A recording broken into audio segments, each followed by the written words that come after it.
On an automotive line, you're not allowed any tools near there. No. You're not allowed Stanley knives, you're not allowed screwdrivers, because scratching the paint is a return right back to the beginning of the line. So from an assembly point of view, it's far less risk using tape. You're taking it off, you're putting it on.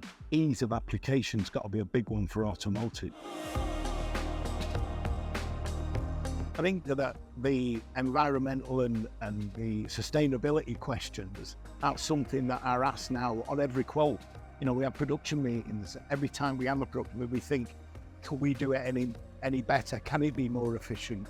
Can we get rid of something? Use less material. Use less material. It's almost second nature, whereas at one time it would have been, this is how we're making this.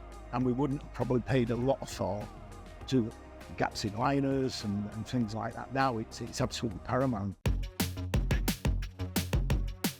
I think the business suffered at the end of the 90s with the migration of a lot of manufacturing to China, and obviously we supply other manufacturing companies that are assembling and putting things together. Then that was the period when we started letting the contract work come in. Over the last few years, that tide seems to have turned a little bit. There's a lot more stories about reshoring that I'm hearing on the news and what have you, and I think again that's helped us. And in all honesty, I think Brexit's been probably a net positive for us at the moment, because there's a look to get more suppliers closer to home.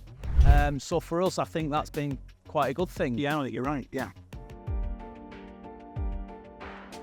I think, you know, the rollout of lean manufacturing techniques in the UK has definitely benefited people selling adhesives, because it does save time, it does make things clean, it does help. So I think the modern manufacturing definitely suits adhesive. You can have the right thing at the right place at the right time. Yes, you have. Yeah. That's what it's about, isn't it? And the strength. You've got a linear bond rather with points with the pop rivet or screws. You've only got the strength at them singular points. And you need so many of them. Yeah, easier to remove. You don't need a drill, you don't need gloves, you don't need PPE. But it's got to be designed in. You know, they're designing cars to be put together this way now, and that's why. But you try using double-sided tape on an old Vauxhall lever or something, designed to have pop rivets, get it. The design of the bodywork's got to Everything's match. changed. There's no holes in the wings anymore, which created rust that you used to pop the pops through and the clips through. They've done away with all that now, and it's just straight on. If you're not in the tape industry, you know about masking tape, you know about sellotape, and you know about electrical tape. What people don't know is there's hundreds of different types of tape for different applications, different thicknesses, different substrates, different adhesives. The list goes on. And I think that's really hard for people to understand out of the industry, that a roll of tape can cost 4-5 figures, I think, in some of the really high value ones. I mean, we have tapes here that stick the panels on military aircraft on the wings, don't we?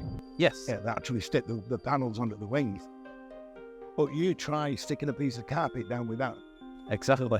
You've just failed completely. I've had it at home where I've had this tape at home, and I've got any tape, Derek? What do you want? I just want some tape. Well, I've got some of that. What does that do? Oh, that holds aircraft wings on, does it? It's rubbish, that, Derek. I stuck my carpet down with it and it comes straight off. Bloody rubbish. And you're like, well, if you'd have asked me for carpet tape, you'd have given me some carpet tape. We're not saying that tape's going to eradicate screws and rivets at all, are we? Because, you know, we were working with a boiler manufacturer a number of years ago, if you remember, and they were opened up to the use of tape and they thought it was fantastic. Well, then everything wanted to be taped. You went mad with it, yeah. Sticking the boilers to the walls, everything. It's got its sweet spot, but it's never going to eradicate. It's the right job to the right customer in the right application, and then it's perfect. And I'm proud of the fact that we always sell the right. If we haven't got a product, if someone's trying to stick a boiler on the wall, we're not going to sell them anything because we know it's not going to work.